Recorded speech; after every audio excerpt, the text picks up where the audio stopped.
Okay, now we've cut out all the rotted wood. This just happens to be 1.25 inches thick across there. So I made my own 5/4 boards,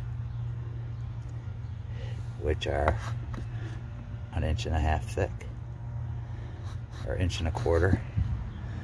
So, all right, we got those all cut out. It's pretty bad underneath,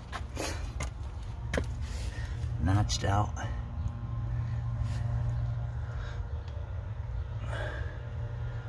These little dealies right there, I can't seem to get out.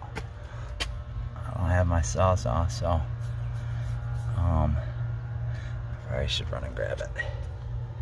I'm only 6 blocks away. But we'll fill that all back in and then reassemble this here door. Hopefully it'll come out all right. All right, toodaloo.